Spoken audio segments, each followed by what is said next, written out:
Əziz balalarım, bu günlərin biz çox müqəddəs, qürur verici bir gün qeyd edirik. Azərbaycan Silahlı Qüvvələr Günü. Bu bayram yalnız bir gün deyil, bu vətənə sədaqətin, igidliyin, cəsurluğun, qəhrəmanlığın təntənəsidir. 1991-ci ildə müstəqilliyini bərpa etmiş ölkəmizin güclü ordusu var. Azərbaycan əskəri, xalqımızın arxası, dövlətimizin qalasıdır. Əziz uşaqlarım, biz bugün rahat, xoşbəxt yaşamamız üçün minlərlə igid oğullarımız gecə-gündüz sərhədlərimizi qoruyurlar. Onların sayəsində biz bugün azad, xoşbəxt, firavan yaşayırıq. Bugün biz bayram tədbirimizdə sizinlə bir yerdən onların şərəfinə şeirlər oxuyub, mahnılar səsləndirəcəyik. Qoy hər zaman bayrağımız ucalarda dalğalansın. Qoy hər zaman Azərbaycan əskəri qürurla xidmət etsin. Uşaqlar, bu günlərin bayramdır, bu günlərin biz sevinməliyik, gülməliyik, düzdür? Gözümü sözüm səhər salam. İndi isə tədbirimizə başlamamışdan əvvəl gəlin ayaq üstə duraq, bir dəqiqəlik sükutla şəhidlərimizi yad edək. Hamımız ayaq üstə duraq.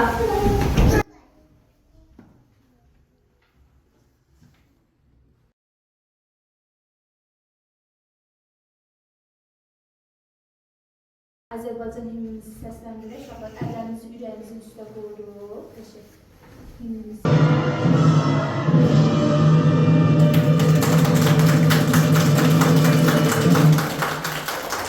Biz hansı dövlətdə yaşayırıq? Bəli, dövlətimizin adı Azərbaycan. Uşaqlar, bizim dövlətimiz niyə güclüdür?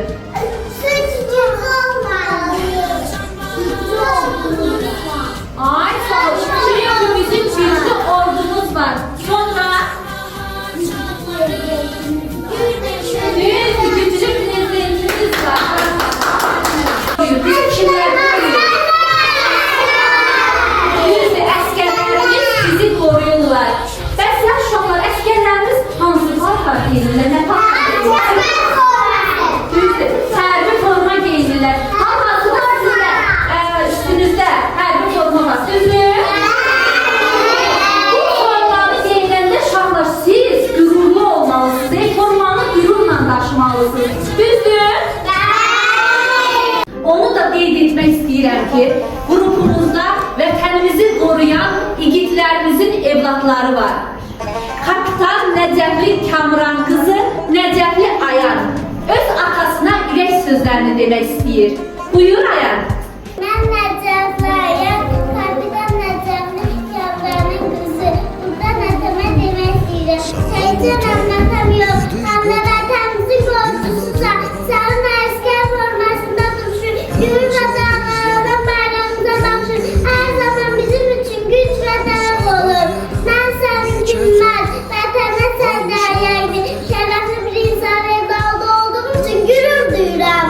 Nurəddin qızı Adeva Nuray. Atacan bilirəm mən səni, məyus etmərəm.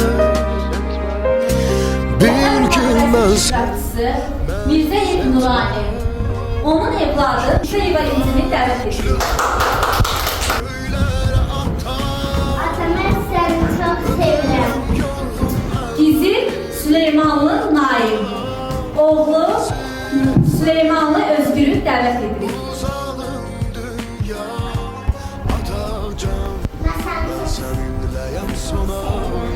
Vətən müharibəsi iştirakçımız Qocayev Sultan, onun evladı Qocayev Vaqifi dəvət edilir. Gəl Vaqif. əsir etmədin məni. Oğlu Abdullayev Emil'i dəvət edilir. Buyur. Emil asıl hal-hazırda hardadır? Əskərlikdə vətənimizi qoruyur, elə atan bizi qoruyur. Sən atana nə demək istəyərsin? Hə, onun ayrıqlarını dağıtırsan atandan ötür. Buradan atana salam deyil, çoxlu salamlar. Leonardo səni çox sevirəm.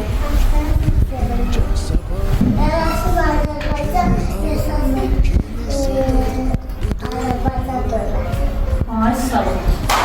Bil ki hayata min cəzbə qapar Atacan bil ki mən səni məyus etmərəm Bilsə, uşaqlarımız, Bil ki mən səni məyus etmərəm digər hərbiçilərimizi, əskərlərimizə olan sevgini, hörməti, minnətdarlığı dilə gətirəcəklər.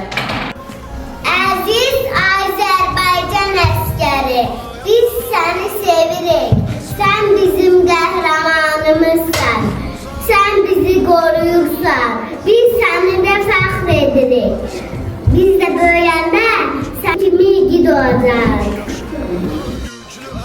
Sərhəddə gələn əskər xalqın ən sevimli qəhrəmanıdır. Bayram onun ürəyində, xalq onun arxasında dayanır. Vətən mənim bu günüm, savaşçı toy düğünüm, hakkım var çölünüm, Azərbaycan deyəndə, ürəklərdə döyünüm, Azərbaycan deyəndə. Qəhrəman ordumuz tarix yazdı. Əskər dedə günümüz, qoruyub doğmayı günü bayramını. Sen bizim qəhrəmanımızsın, bayramını da doğru gel,